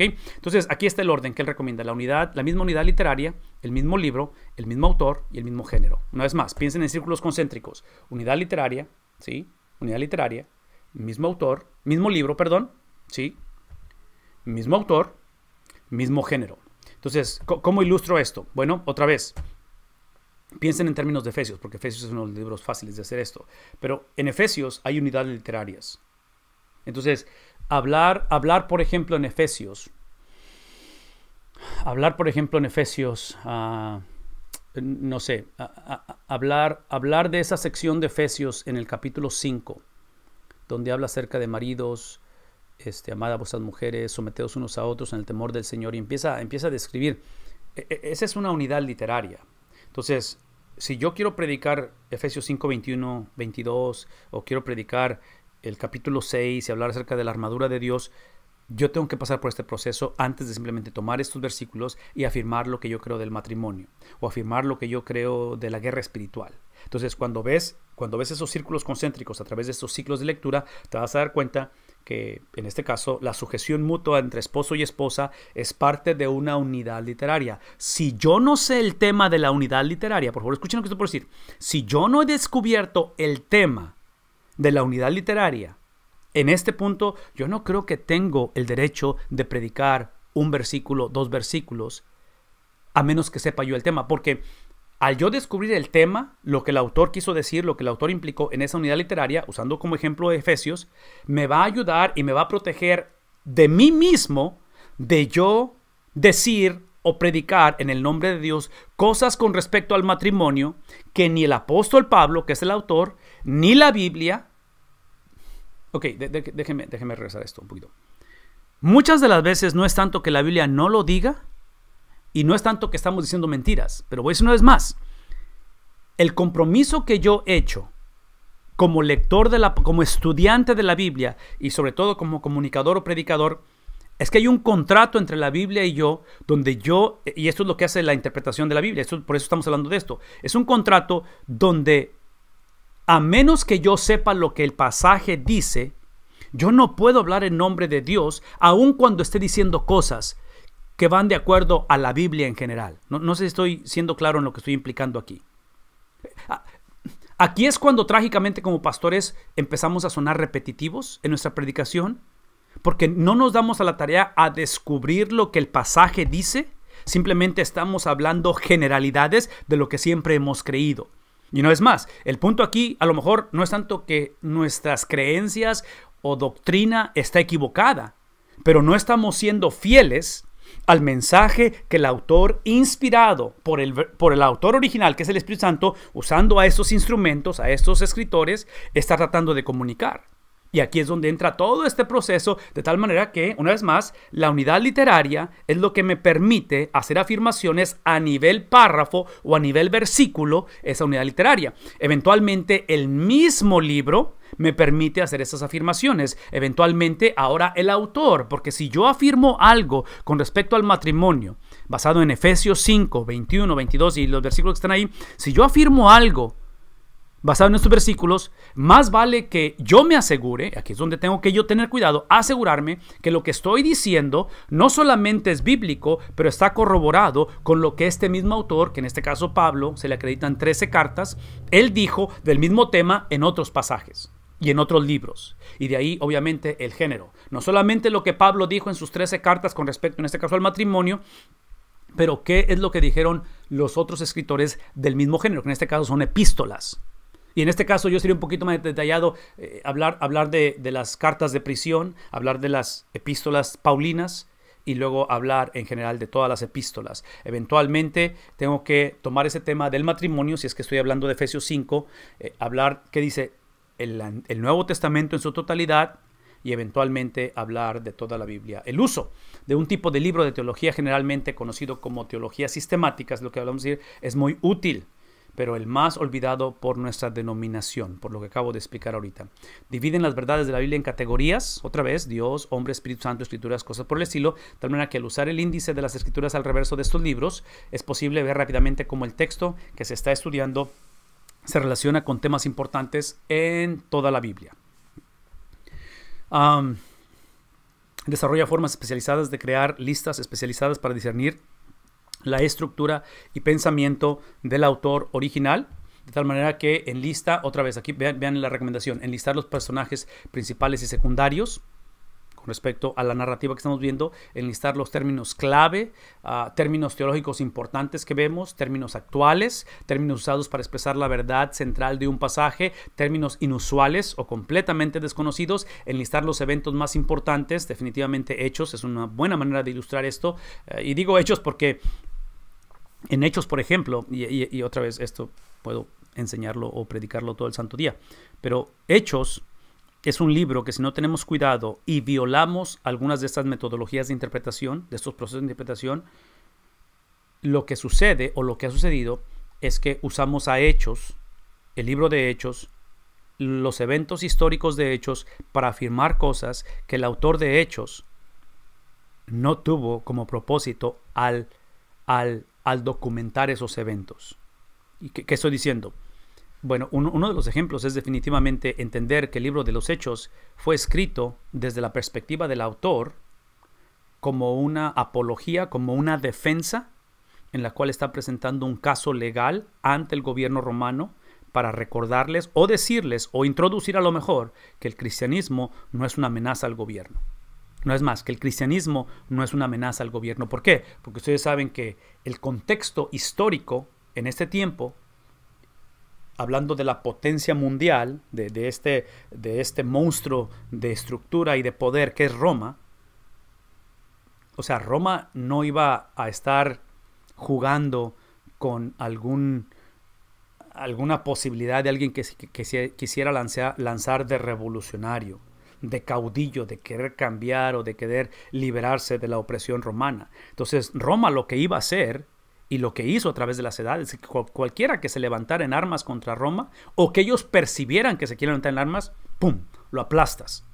Y lo aplastas porque puedes, porque es un imperio, porque, o sea, en fin.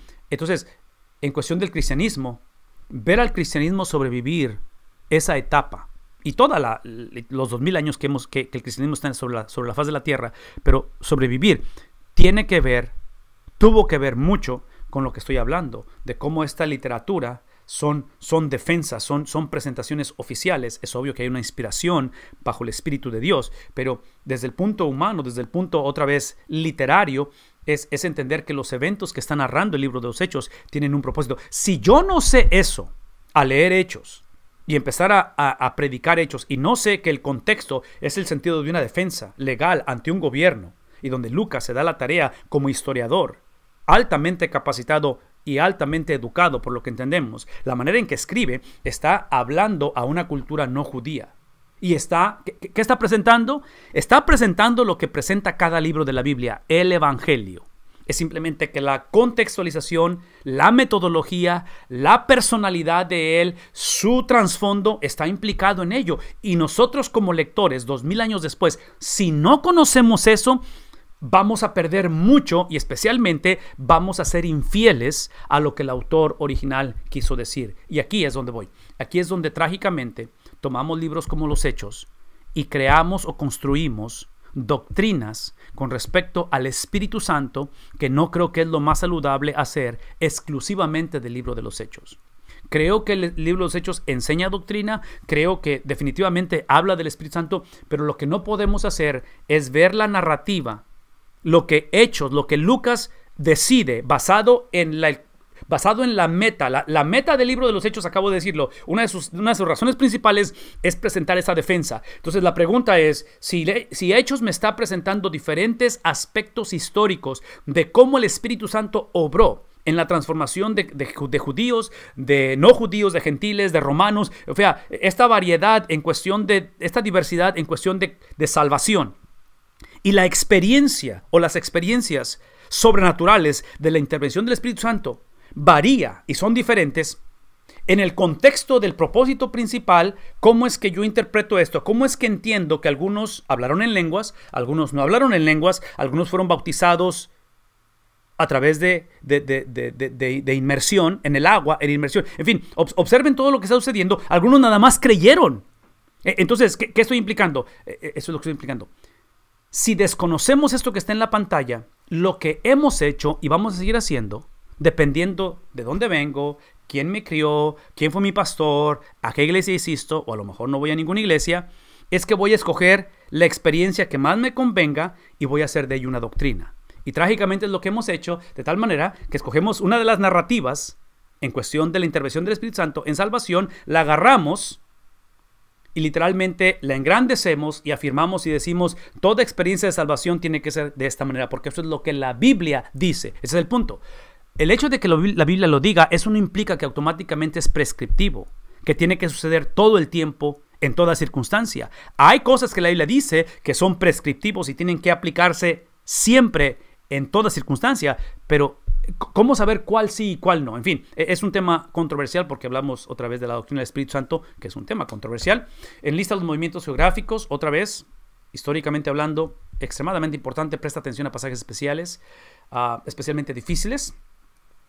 En estas situaciones es útil completar otra vez o llevar a cabo un bosquejo detallado del libro entero, y Dr. Bob y los comentarios y las Biblias de estudio te ayudan mucho con esto. En el lado izquierdo de ese bosquejo recomienda él que escribas las características del pasaje, de tal manera que hables de las unidades literarias importantes, las divisiones de párrafo. Cuando hablamos de divisiones de párrafo, estamos hablando de esas partes gramaticales donde el autor dice, por lo tanto, después de todo lo que he dicho, esto es lo que implica. Esas transiciones gramaticales es lo que está hablando aquí, ¿verdad? Del lado derecho de la página escribe los puntos relacionados con cada elemento que se pueda aplicar al esquema al bosquejo del contenido. Eso implica que debe haber una verdad que se aplique a cada unidad literaria y párrafo importante. En otras palabras, lo que está pidiendo es que en la izquierda saquemos lo que es el mensaje de la Biblia y en la derecha saquemos la aplicación de ese mensaje, porque es lo que hace la Biblia, ¿verdad? La Biblia siempre produce esa intervención o esa aplicación. Conforme descifras el pensamiento central del autor, en cada párrafo, observen esto, cómo se aplica esa verdad, ilustración, parábola, ejemplo, a tu cultura, a tu época y a tu vida. ¿Cómo es que se aplica? ¿Sí? Es la parte de la derecha basada en la de la izquierda. Los ejemplos de Romanos 1 al 3 y Tito al reverso de este curso, que es lo que estoy hablando, o sea, son los ejemplos de los sermones. Él lo va a ilustrar todo esto y nos ayuda mucho para ver o entender todo este mensaje. Ok, voy a hacer una pausa aquí. ¿Algún comentario o pregunta? Si gustan abrir su micrófono mientras tomo agua. ¿Alguien? ¿Comentario o pregunta?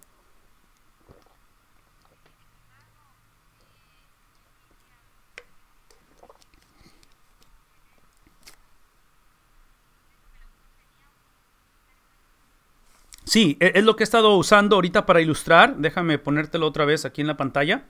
Esto que está aquí, este es el comentario de Dr. Bob Utley, que es básicamente de quien estamos aprendiendo todo esto. Esta es la página en inglés, pero sus comentarios fueron traducidos o han sido traducidos y siguen siendo traducidos en 48 idiomas, incluyendo el español. primera columna, segunda columna, tercera columna, cuarta columna, hacia abajo está español. Entonces, sus comentarios y el trabajo de él es lo que se le llama trabajo exegético, versículo por versículo de toda la Biblia. Cuando planas ahí el español, te vas hacia abajo y están las ventanas. Estas ventanas es donde están los comentarios. Aquí está el Antiguo Testamento, aquí está el Nuevo Testamento. Este rojo es donde están los videos del curso que estamos haciendo ahorita y este acá son los temas especiales y ahorita explico un poquito más de temas especiales.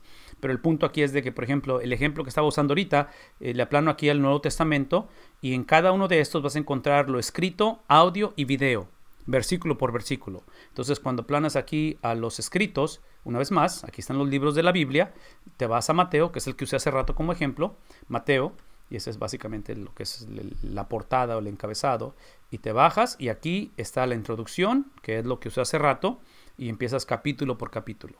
Entonces ya aquí es lo que estamos haciendo en esta clase, es tratar de aprender cómo usar esos comentarios basado en las 7 preguntas interpretativas y basado en los 4 ciclos de lectura. Entonces ya, de aquí nada más te vienes y si ves, esto es lo que expliqué ahorita, ¿verdad? O sea, es la manera en que él presenta o hizo sus comentarios basado en el sistema de interpretación de la Biblia que estamos aprendiendo. Es la manera en que él lo ilustra eso. Pero otra vez, esta es una de muchas opciones en cuestión de comentarios. Háblame, hermano.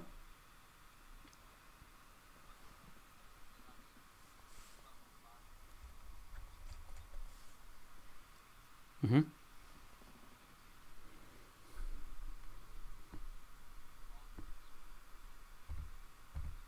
Uh-huh. Uh-huh.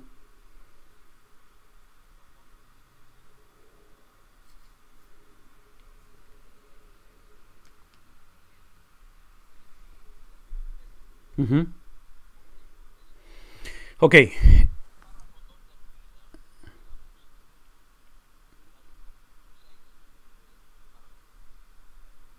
claro. Claro, la manera, y bueno, que tu pregunta es muy, muy importante y espero que todos hayamos procesado la pregunta, ¿verdad? Porque la pregunta que estás haciendo, creo que la estás contextualizando am, bajo la manera en que nuestra Biblia ha sido presentada o compilada, y me refiero a al hecho de que se le han puesto versículos y capítulos, lo cual es obvio pero sabemos que la Biblia no fue escrita ni en capítulos ni en versículos, ¿verdad? O sea, entendemos eso.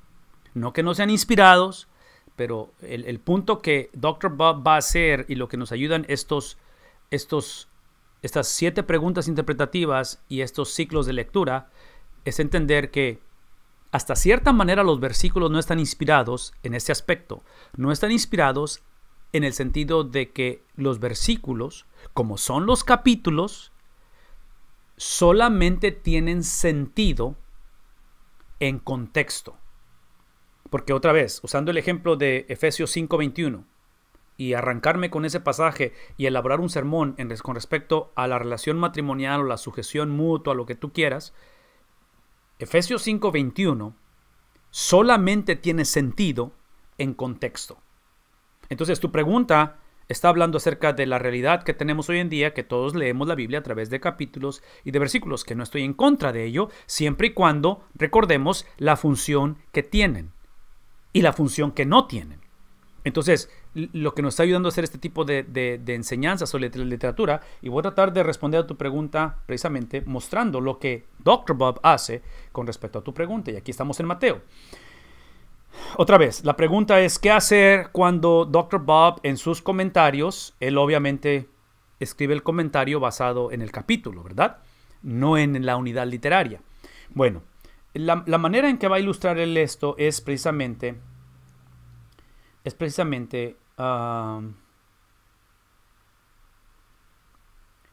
que él está dando en este ejemplo, y sabes qué, voy a usar otro ejemplo, porque este no me da el bosquejo que estoy buscando. Él aquí presenta un bosquejo estructural que es importante y que es bueno y que es necesario, porque habla aquí de las 5 unidades temáticas de Mateo, se distinguen por una frase repetitiva que él encuentra en el libro cuando Jesús dijo esas palabras. Entonces, aparentemente, cada vez que Mateo dice cuando Jesús dijo esas palabras, Dr. Bob, después de los ciclos de lectura, él llega a la conclusión de que Mateo a nivel temático o a nivel estructural, él bosqueja estas 5 áreas. Observen que están aquí las 5 áreas de esos 5 temas que él presenta basado en esta evidencia interna.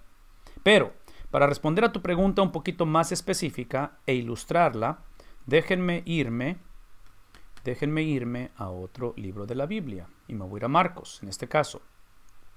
En la introducción de Marcos, por ejemplo, del Evangelio de Marcos, encontramos al final, que se encuentra en todo libro.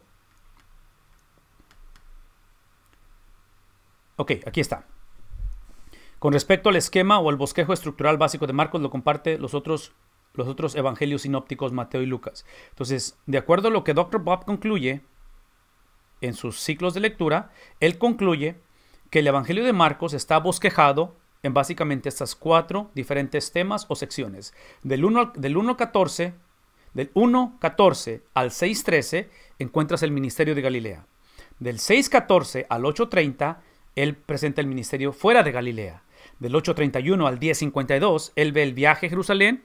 Y del 11.1 al 16.8, él encuentra la última semana en el área de Jerusalén.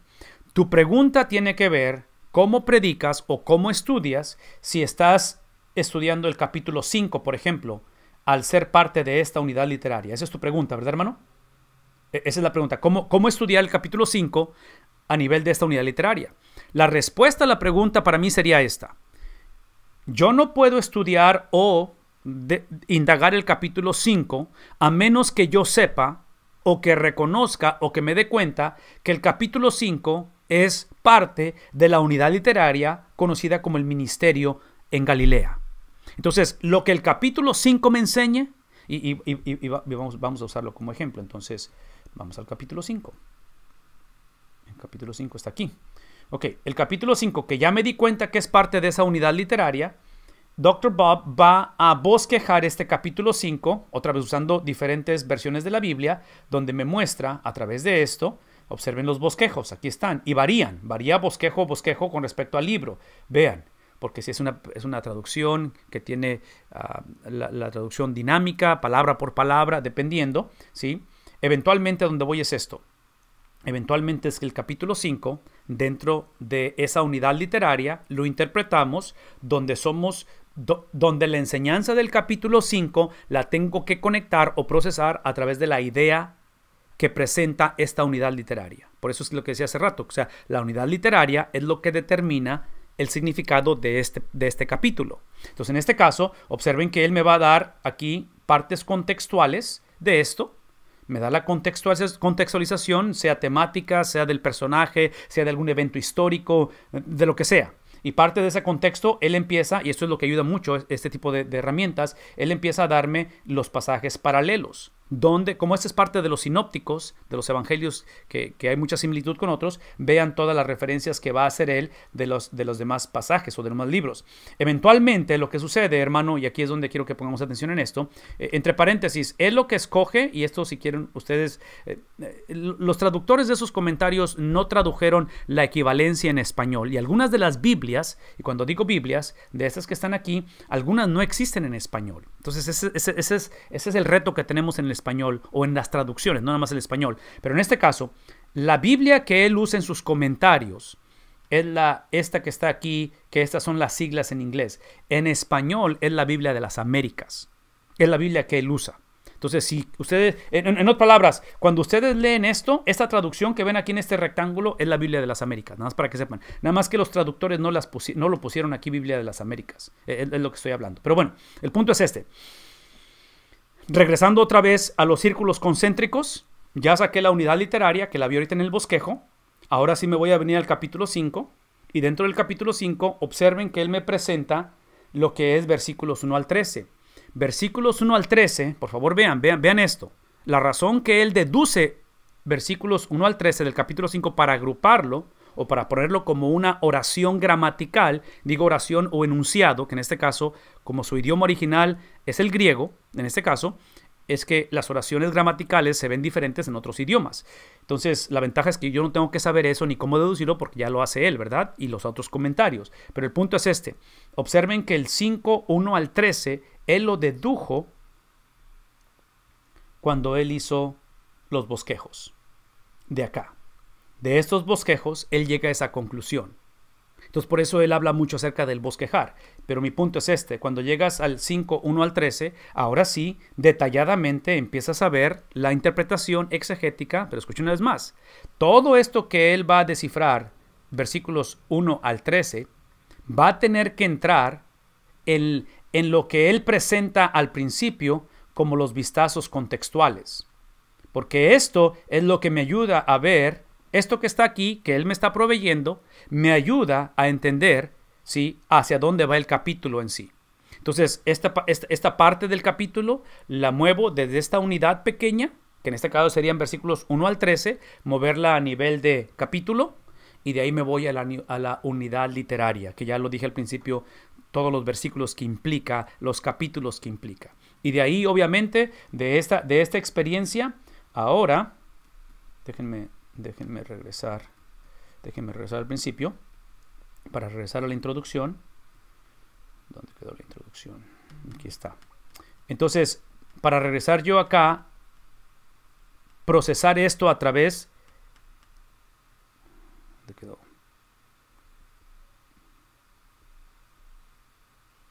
Ya se me perdió las unidades literarias. Aquí está. Ok. Ahora sí, empiezo a verlo a través de este bosquejo estructural que está aquí. Y entonces, ahora sí, después de haber visto 1 al 13, capítulo 5, veo el capítulo 5. Ahora sí veo la unidad literaria, que en este caso es del 1.14 al 6.13. Y es como puedo hacer afirmaciones con respecto a ello. La pregunta específica que tú hiciste ahorita con respecto al Sermón del Monte es exactamente lo mismo. A nivel de unidad literaria, creemos que el Sermón del Monte hay 3 énfasis. Hay 3 maneras que él va a ilustrar, donde él va a cambiar el tema con un solo propósito. Unidad literaria, 5 al 7, ¿verdad? Entonces, para yo predicar capítulo 5, o versículos 7 al 8, o 7 al 10 del capítulo 5, tengo que moverme a través de esos círculos concéntricos, porque si no lo contextualizo, una vez más, voy a leer los versículos que he escogido, voy a leer los versículos que he escogido del capítulo 6 o el capítulo 7, y potencialmente, arbitrariamente pongo mi pensamiento, pongo mi intención, pongo la situación que está viviendo la iglesia, pongo la manera en que fui educado, de qué seminario vengo, o si no tuve seminario, o lo que sea, y lo empiezo a imponer en ello. Espero responder a tu pregunta, hermano. Espero que tenga sentido lo que estoy hablando aquí. Voy a moverme rápido a través de esto porque quiero llegar al final de esto, simplemente porque aquí son algunas de las cosas con respecto a la importancia de los géneros literarios. Todo esto está en sus notas y habla acerca de la importancia de cómo se mueven y cómo interpretar los géneros de la Biblia o de cada uno de esos géneros en la Biblia. Y otra vez, voy a brincármelos. La mayoría me los voy a brincar simplemente por la cuestión de tiempo, porque a donde quiero ir a la parte que sigue. Déjenme ir aquí rápidamente. Es de suma importancia esta sección, ¿ok? No quiero que la minimicen o que no vean la relevancia de ello, pero otra vez, por cuestión de tiempo, no puedo detenerme aquí. Hace referencia a las parábolas, hace referencia a lo que es los evangelios. La cuestión de la comparación de los diferentes evangelios no es tan útil como concentrarse en el contexto inmediato de los evangelios. Los escritores de los evangelios no pretendían que su trabajo se comparara con otras versiones de la vida de Jesús, enfocarse en lo que en por qué seleccionaron, adaptaron, acomodaron de cierta forma los eventos de la vida de Jesús. O sea, eso es lo que tenemos que hacer. O sea, hay que preguntarnos por qué es que este evangelista escogió esto, por qué es que Marcos escoge esto, por qué es que Juan identifica unidades de pensamiento y género. Una vez más, recuerda que las letras en el Nuevo Testamento interpretan y aplican a los evangelios. Dice letras, pero son las cartas, lo que lo tradujeron mal. Pero otra vez, las epístolas o las cartas del Nuevo Testamento interpretan y aplican a los evangelios. En otras palabras, lo que se cree y lo que entendemos, porque otra vez los círculos concéntricos, es que básicamente después del libro de los Hechos, que son las epístolas, son las que interpretan o son las que expanden o crean la aplicación de lo que Cristo enseñó en los evangelios. Entonces, en los evangelios encontramos las palabras de Jesús, en las epístolas encontramos también las palabras de Jesús, porque es el mismo Espíritu inspirándolos, pero están expandiendo o están... inclusive, aquí hay un principio, es de que los escritores de las epístolas, en este caso Pablo, Pedro, todos ellos, tienen o fueron dados la misma autoridad interpretativa o la misma autoridad de inspiración que Cristo tuvo cuando Él habló, porque es la palabra de Dios. No que sean iguales a Jesús, pero en cuestión de la inspiración para precisamente para interpretar lo que Cristo dijo y para expander lo que Cristo dijo. ¿Por qué? Porque esto lo sabemos históricamente. La iglesia del primer siglo había abrazado lo que Cristo había dicho, y típicamente las palabras de Jesús para la iglesia del primer siglo fueron procesadas y compartidas de una manera oral. ¿Por qué? No veían la necesidad de escribir estos evangelios porque tenían entre ellos a los testigos oculares de lo que Cristo dijo, que fueron los apóstoles. Entonces, conforme la iglesia empezó a funcionar, a moverse como iglesia, todo lo que hacían en sus reuniones era preguntarle a Pedro qué dijo Jesús. Y Pedro se lanzaba a decir, esto es lo que Cristo dijo. Y le preguntaron a Mateo, y Mateo compartía. Entonces, eventualmente lo que sucede es que esos apóstoles empiezan a envejecer. Es obvio que empiezan a haber complicaciones, empiezan a haber otra vez situaciones difíciles en las iglesias.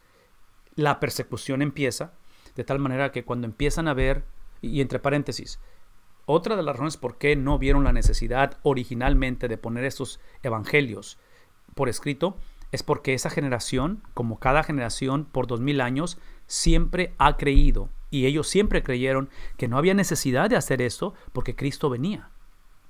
Entonces, ellos literalmente creían que Cristo venía en su generación. Entonces, cuando empiezan a ver el retraso de la venida de Cristo, empiezan a ver el envejecer de los apóstoles, y empiezan a ver la confusión que hay doctrinal y eventualmente persecución, se dan cuenta que los apóstoles están envejeciendo y hay persecución. Entonces ahora sí se dan a la tarea de escribirlos, porque se dan cuenta que no van a estar ahí para siempre los apóstoles, y aparentemente Cristo no está regresando en el tiempo que pensábamos que regresaba, y de ahí es que vemos estos escritos. Entonces, históricamente se cree que las epístolas fueron escritas antes que los evangelios, pero donde voy es de que estas epístolas, otra vez, es la expansión y es la aplicación de los evangelios. Jesús dijo algunas cosas difíciles y ambiguas, sin embargo, nos debemos enfocar en sus declaraciones obvias y claras, de tal manera que los evangelios no son biografías ni autobiografías occidentales, sino que son tratados, son folletos evangelísticos. Con respecto a las parábolas en los evangelios, tenemos que tener cuidado con considerar el contexto, otra vez, de qué está sucediendo. Son declaraciones de introducción, declaraciones de conclusión, eso es lo que el contexto. Otros elementos en la unidad literaria a considerarse es busca las verdades centrales. El ejemplo que presenta él es precisamente la cuestión de parábolas obvias o conocidas, en la del hijo pródigo, por ejemplo. O sea, si no tenemos cuidado, leemos una parábola y queremos simplemente afirmar lo que de antemano creemos. Y eso lo hacemos en toda la Biblia, no nada más en parábolas, porque he usado el ejemplo de Apocalipsis 3:20 cuando lo usamos como un pasaje, un sermón evangelístico. Pero en realidad no lo es. En realidad, que lo puedes aplicar y que Dios lo puede usar, es obvio que Dios puede hacer lo que Él quiera. Pero Apocalipsis 3:20 es un reto, o es un pasaje que habla acerca de reconciliación, habla acerca no tanto de sello o ser sellado por el Espíritu, pero es de ser llenado por su Espíritu. Entonces está escrito para iglesias, no para inconversos o no cristianos o no conocedores del Evangelio. En fin, todo esto lo ilustra él con las parábolas, la importancia de ellos, cómo poder interpretarlas y cosas por el estilo. Con respecto otra vez a las cartas del Nuevo Testamento, cómo interpretar estas cartas, cómo interpretar las epístolas. Este es el género más fácil de interpretar porque está estructurado como escritos lógicos occidentales. Enfócate en el contexto, el entorno histórico, el contexto literario, de qué se trata, la unidad literaria, los capítulos, los párrafos, todo lo que hemos estado hablando. Las verdades centrales en las unidades literarias y párrafos son los cimientos para la comprensión de los pensamientos del autor original. No es más, las verdades centrales en las unidades literarias y los párrafos son los cimientos. Una vez más, es lo que estamos diciendo, ¿verdad? O sea, tenemos que interpretarlo a nivel de unidad literaria, a nivel de párrafo, de tal manera que en medio de esa unidad literaria, y usaste el ejemplo ahorita, hermano, del Sermón del Monte, esa es una unidad literaria, ¿sí? Mateo 5, del 5 al 7, viendo esa unidad literaria, ¿sí? ¿Cuáles son las verdades centrales de ese pasaje antes de entrar en las bienaventuranzas, antes de entrar en la oración modelo, antes de entrar en lo que podríamos ver detallado en los pasajes? Por lo tanto, en la cuestión de la literatura apocalíptica, ¿sí? es un género literario judío, aquí está la palabra clave, único. Es único de ellos como cultura. No es común esto, ¿ok? Y otra vez, menciono esto porque típicamente, desgraciadamente, nos acercamos a la literatura apocalíptica y trágicamente la leemos como si fuera algo común, como si fuera Facebook. No lo es, no lo es, no lo es. Entonces, eso automáticamente tiene que crear una cierta tensión, una cierta situación donde me forza o nos debe de forzar como lectores de no asumir que esta literatura era común en su tiempo y mucho menos común en nuestro tiempo. Entonces va a requerir de cierto tipo de esfuerzo, cierto tipo de procesos que potencialmente no estoy acostumbrado a usar. Se usaba con frecuencia en épocas donde había mucha tensión para expresar, escuchen lo que estoy diciendo, o sea, es una época en la cual hay carencias, una época en la cual la persecución se agudiza y el propósito es para expresar, ¿qué cosa? La certeza de que Dios está en control de la historia, de que las circunstancias no cambian ni alteran la soberanía de Dios, y eso implica que aun cuando están bajo opresión, aun cuando son víctimas de sistemas corruptos, aun cuando el pueblo de Dios se causó dolor a sí mismo y potencialmente están viviendo el juicio del mismo Dios, dentro del juicio de Dios, dentro del Dios que permite que el hombre experimente el dolor que se causa a sí mismo, o la iglesia en este caso, ¿sí? Nada de eso altera la soberanía de Él y nada de eso altera el final que Él ha establecido que va a llevarse a cabo. De tal manera que, otra vez, este tipo de literatura es caracterizada por un fuerte sentido de la soberanía universal de Dios, que en este caso se traduce a través del monoteísmo y aún el determinismo. Una lucha entre el bien y el mal es lo que caracteriza esta época de males y la época de la bondad o de la restauración que está por venir. Entonces hay un sentido de dualismo en esta situación o en este tipo de género.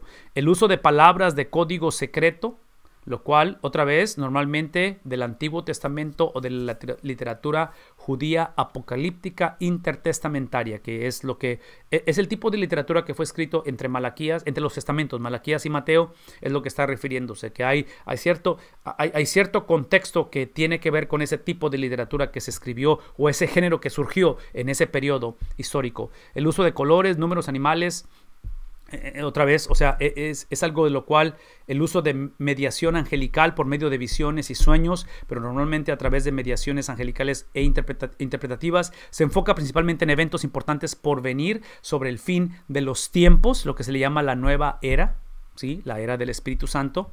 Usa un número fijo de símbolos, no realidad, para comunicar el mensaje del fin de los tiempos de Dios. Hay un sentido de dualidad en este género. Ve la realidad como una serie de dualismos, contrastes y tensiones que son comunes una vez más en la escritura, en este caso de Juan. Y el dualismo se representa como entre cielo y tierra, que él ejemplifica eso, los tiempos del mal, comparado con la era de la justicia, la existencia en la actualidad con la existencia del futuro. Es simplemente, otra vez, el lenguaje de dualismo que está ilustrando todo esto. El evento de Cristo es la línea divisora en el plan de Dios, pero las dos venidas trajeron consigo los dualismos existentes, de tal manera que estos trabajos apocalípticos nunca se presentaban de forma oral, siempre fueron de forma escrita. Son obras literarias altamente estructuradas, la estructura es crucial para una interpretación adecuada. Otra vez, esos son factores que van a influir cómo interpretar esto, ¿verdad? En fin, déjenme moverme hacia lo que sigue, porque nada más está ilustrando estos puntos. Quiero llegar... Aquí Dr. Bob hace ejemplos de ello, del punto que está tratando de compartir con respecto a cómo normalmente la palabra del énfasis se coloca al principio en la estructura del griego.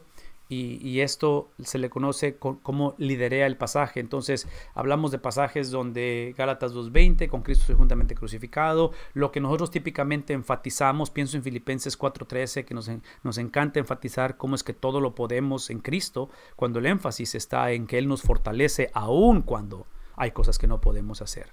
Entonces es simplemente tener cuidado, porque otra vez, si no consideras la estructura de dónde vienen las circunstancias y en este caso el contexto, vamos a ignorar algunas de estas cosas que son de suma importancia. Ok. Voy a moverme a través de esto. Habla de los modismos que también obviamente están ahí. Ok, aquí es donde quiero llegar rápidamente. Esto tiene que ver con el video número 10, que lo anterior era el 9, este es el 10. Y esto es ya la tercera y cuarta pregunta interpretativa, que es lo que quiero usar en los últimos minutos que me quedan. Pero identifica las palabras clave en un contexto dado. ¿Cuáles son las palabras claves? Encuentra las palabras más importantes del párrafo o de la unidad literaria. Otra vez, ya hablamos de unidad literaria, ¿cuáles son las palabras más importantes? Estas son las palabras que comunican o conducen o confunden la verdad central del contexto. En un momento dado son las palabras que no quisiéramos que estuvieran ahí porque van a crear confusión o que van a darnos en sí la esencia de ello, de lo que es la unidad literaria.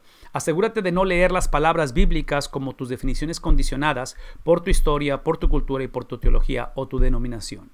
Una vez más, no leer las palabras bíblicas, lo que está diciendo el autor con respecto a nuestra historia, cultura y teología. Y menciono esto porque otra vez, regreso al ejemplo de Efesios y puedo usar otros ejemplos. Pero en Efesios, cuando el apóstol Pablo habla acerca de que no nos embriaguemos con vino donde hay disolución, sino sed llenos del Espíritu Santo, denominacionalmente o culturalmente tenemos dos ideas preconcebidas, y especialmente en la denominación bautista, con respecto a lo que es la llenura del Espíritu Santo y con respecto a lo que es el uso del vino. Aquí, inevitablemente, todos sin excepción tenemos ideas preconcebidas de lo que significa ser lleno del Espíritu Santo y lo que significa el uso, en este caso, de una bebida embriagante. Yo no puedo tomar ese pasaje de Efesios 5:18 y simplemente afirmar lo que yo de antemano creo o he experimentado, o lo que me ha pasado, o lo que no me ha pasado con respecto a la llenura del Espíritu Santo, y yo no puedo simplemente imponer lo que yo creo o lo que yo asumo y pienso con respecto al uso de bebidas embriagantes. Yo no puedo hacer eso y simplemente pararme el domingo en la mañana y hacer un sermón y predicar lo que yo creo que está diciendo el apóstol Pablo en Efesios 5:18. Es lo que está hablando aquí, de que tengamos cuidado de no leer nuestra propia, otra vez, tendencia, preferencia, idiosincrasia, de algunos factores o palabras en la Biblia y simplemente imponerlas. ¿Cómo evitar eso? Una vez más, la manera en que lo evitas son las 7 preguntas interpretativas con los ciclos de lectura. Porque en las preguntas interpretativas, acuérdense que las 6 y las 7 son las que tienen que ver con la aplicación, con nuestra época, con nuestra era, con el uso de alcohol en nuestra denominación. Entonces, yo no estoy en contra en lo que hacemos denominacionalmente o lo que creemos en cuestión de doctrina, pero asegurémonos que nuestras prácticas denominacionales, que nuestra doctrina esté basado no simplemente en nuestro contexto, no simplemente en lo que pensamos que es lo correcto, pero en lo que el autor dijo, aun cuando lo que el autor dijo nos ponga un poco incómodos en lo que estamos hablando aquí. Entre paréntesis, por eso es otra vez, yo regreso a lo mismo. Es sumamente importante saber distinguir lo que es prescriptivo y lo que es descriptivo. Lo que la Biblia enseña como algo que es inmutable, inmovible, no puede ser cambiado, y como aquello que simplemente es informativo. ¿Qué estoy diciendo? Todo lo que estoy diciendo es que hay cosas en la Biblia, en mi opinión muy personal, en mi convicción y en mi entendimiento de la doctrina, que potencialmente puedo negociar de acuerdo a la palabra de Dios, que no lo veo como un aspecto de lo cual va a alterar la esencia del evangelio. Hay cosas en la Biblia que definitivamente no puedo negociar. Simplemente no lo puedo negociar. Si lo negociamos, ya nos metimos en problemas, ya nos metimos en situaciones que potencialmente van a ser complicadas. Uno de los ejemplos, y esto todos lo sabemos, pero es la cuestión de marido de una sola mujer. En otras palabras, a la luz de la Biblia, ¿puede una persona divorciada ejercer un ministerio vocacional? ¿Puede ser una persona divorciada ejercer un liderazgo en la iglesia a nivel diaconado? En fin, en otras palabras, el divorcio es una de las cosas que te descalifican para ejercer liderazgo o ministerio vocacional. Ustedes y yo sabemos que es un tema controversial. Y la controversia típicamente existe porque pasajes como esos, lo que conduce el pasaje es lo que de antemano yo creo con respecto al divorcio.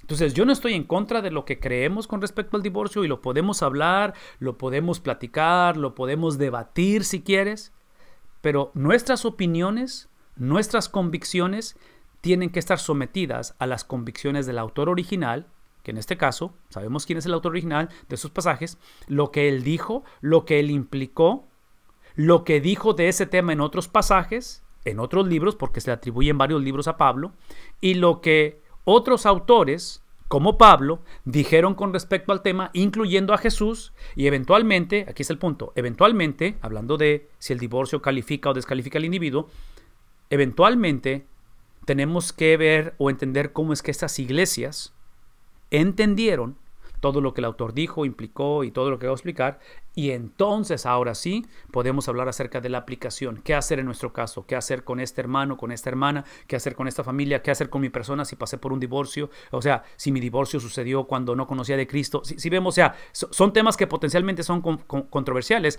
pero lo hermoso de esto es que necesitamos empezar con la palabra de Dios.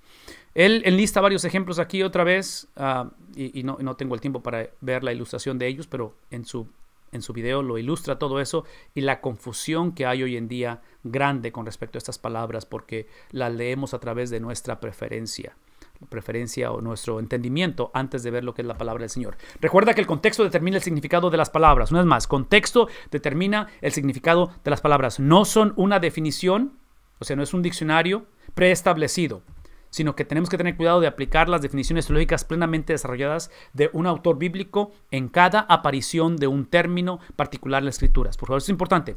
Tenemos que tener cuidado de aplicar las definiciones teológicas en las palabras. Aquí está la definición. Ya entendimos qué está diciendo el autor, qué está implicando el autor, ¿sí? Cuando el autor nos da esa definición, tenemos que tener cuidado en cómo se aplican y en este caso hablar de nuestro contexto. Por lo tanto, él habla otra vez de varios ejemplos con respecto a todo eso en la conversación, en la condenación, en el prevenir y otra vez la diferencia que hay de una traducción a otra es importante. Ejemplos de diferentes autores bíblicos usando la misma palabra con significado diferente. Hay lineamientos útiles para determinar el significado de palabras en un contexto determinado, de tal manera que otra vez hace diferentes ejemplos de ello, del uso del mismo término por el mismo autor y cómo va a variar, ¿sí?, la relación del término con su contexto inmediato, hablando de la justicia, ¿sí? Asegúrate de concentrarte en el uso contemporáneo del término. Checa que el uso revisa que el uso en el Antiguo Testamento y relaciónalo con el significado metafórico que está desarrollando en el Nuevo Testamento. Entonces, otra vez, está dando simplemente detalles de lo que es la contextualización y la importancia de ello. Esta tercera y cuarta pregunta, que es lo que está aquí, tercera y cuarta, porque este es el final de los ciclos de lectura, hablan acerca de los cuatro. Primero encuentra pasajes paralelos por el mismo autor, en el mismo párrafo o unidad literaria, en el mismo libro y en los libros por el mismo autor, ¿verdad? Busca pasajes paralelos por autores bíblicos, mismo género, periodo, mismo testamento y la Biblia en general. Estos círculos concéntricos y la importancia de ellos es que es lo que se refiere comúnmente como la analogía de las Escrituras. Y lo que asume esta analogía de las Escrituras es que las Escrituras o la Biblia es inspirada, es que no hay contradicciones en ella. Eso es lo que asume Dr. Bob como autor, ¿verdad? Las escrituras son su propio y su mejor intérprete y los pasajes paralelos revelan la intención del autor, o sea, del Espíritu Santo. Todo eso lo contextualizamos desde el punto de vista en la importancia de estos círculos concéntricos, ver que nos llevan a este tipo de afirmaciones. Grados de importancia interpretativa es el contexto inmediato, es el más importante. Una vez más, el contexto inmediato es más importante, usado por el mismo autor en el mismo libro. Usado por el mismo autor en otro libro. Estamos hablando de esos círculos concéntricos, ¿verdad? Y el mismo tema por otro autor bíblico del mismo periodo, del mismo género. Entonces, una vez más, usando el ejemplo de Pablo, Efesios 5:18, hablando de la llenura del Espíritu Santo, hablando de la cuestión de no embriagarse con vino, estos dos temas que potencialmente son controversiales y se malinterpretan, tengo que verlo a la luz de lo que otros autores dijeron en otros libros, qué significa ello. Revisa la Biblia en su totalidad y revisa la comunidad de creyentes para confirmación sobre la interpretación. En otras palabras, llega un punto en el cual al verlo a nivel Biblia, ahora lo ves a nivel histórico. ¿Qué han dicho otros al respecto? ¿Qué están diciendo otros con respecto a este pasaje? Y consultar. Por eso es que he afirmado que la interpretación de la Biblia es una experiencia corporal, es una experiencia colectiva. Y entre paréntesis, si vamos a seguir preparando sermones el sábado en la noche para presentarlos el domingo en la mañana, es imposible hacer esto, ¿verdad? Entonces es una cuestión de crear sistemas que nos ayuden a protegernos, véame tantito, a protegernos de nosotros mismos. Y si yo me protejo de mí mismo, Eso me ayuda a yo estar saludable al descubrir lo que el autor dijo, no lo que yo pienso de lo que el autor dice, y de esa manera, como pastor, como predicador, que es parte de mi labor y que de acuerdo al libro de Hebreos voy a dar cuenta de las almas que han sido confiadas, si yo me protejo de mí mismo, de mis preferencias personales, de mis lentes culturales en el estudio de la Biblia, voy a proteger a la congregación de mí mismo. Porque potencialmente yo soy la amenaza más grande a mi congregación si lo que están escuchando de mí es simplemente lo que yo pienso y creo la noche anterior con respecto a este pasaje. Entre paréntesis, todo lo que acabo de decir, que son cosas que eventualmente se hacen rutinarias, que eventualmente se convierten normativas, estas disciplinas que tenemos, sean saludables o sean tóxicas de la interpretación de la Biblia, necesito que me escuchen, por favor, se llevan a cabo sin quitar nada de aquellos que tenemos el privilegio de predicar la palabra de Dios, se llevan a cabo porque la iglesia lo permite, porque la iglesia continúa fomentando la mentalidad de que quien realmente conoce la Biblia son los expertos. Quien tiene acceso a interpretación correcta son los estudiados. Inclusive por eso le pagamos, ¿no es cierto? Entonces, cuando pensamos en la predicación del evangelio, predicación de la palabra de Dios, a menos que sea el pastor, no es un verdadero sermón. Sí, esa es una mentalidad y esa es una actitud que nos está dañando automáticamente, porque eso crea una congregación floja, una congregación perezosa, una congregación apática, que cuando se presenta la necesidad, cuando se presenta una pandemia, cuando se presenta un debate presidencial como el de anoche, el problema no es la pandemia, que sí lo es. El problema no es los candidatos presidenciales, que potencialmente lo pueden ser. El problema es que tenemos una generación de cristianos que no sabemos, porque hemos escogido no estudiar la Biblia, no sabemos cómo procesar bíblicamente una pandemia. No sabemos cómo dar una defensa de nuestra fe, como decía de Lucas, escribiendo el libro de los Hechos, dando una defensa de la fe. No sabemos cómo hacerlo. Entonces, cuando se viene esta situación, el problema no es lo que sucede, que sí puede ser un problema. El problema es no saber cómo procesar lo que está sucediendo. Y por eso es que a la hora de la crisis tenemos que hablarle a alguien más, al experto, al pastor, a la persona que realmente sabe, a menos que él venga y tenga esa oración pastoral, a menos que sea un sermón dado por él. Sí, eso no es bíblico. Eso no es bíblico. Tenemos el privilegio de llevar a cabo un mandato y una función específica en la salud de la iglesia. Pero quien es responsable por la salud de la iglesia es cada cristiano. Quien es responsable por la interpretación de la Biblia correcta es cada persona redimida por la sangre de Jesús. Mientras sigamos construyendo esta separación de clero y laicos entre expertos, y aquí está la segunda división o segunda clase de cristianos, y sin minimizar la devastación de una pandemia, la devastación que estamos teniendo es que hemos estado en una pandemia espiritual por muchas generaciones. Y seguimos trágicamente siendo una iglesia con anemia espiritual, con actitudes en las cuales trágicamente, otra vez, las corrientes de este mundo están llevándonos. Este método caracterizado es la exégesis. La exégesis está relacionada con el contexto inmediato. Los ejemplos de las necesidades de pasajes paralelos, otra vez, tiene que ver con el bautismo en el nombre de Jesús. Otra vez, ver la diferencia entre uno y otro. Por eso usaba el libro de Hechos, de que en algunas ocasiones hay bautismo por inmersión, en algunas no hay bautismo por inmersión. Entonces, esa cuestión de que si es requerido o no es requerido el bautismo para la persona convertida. Esposo de una sola mujer, es lo que hablaba hace rato, los ejemplos. Uno se aleja de la lupa o del exégesis, ¿sí?, para verlo en detalle, el estudio de la palabra del Señor, hacia un telescopio, la teología sistemática, procura encontrar paralelismos verdaderos. Nuestros prejuicios entran en el proceso rápida y sutilmente si no hacemos caso de alguna de estas recomendaciones.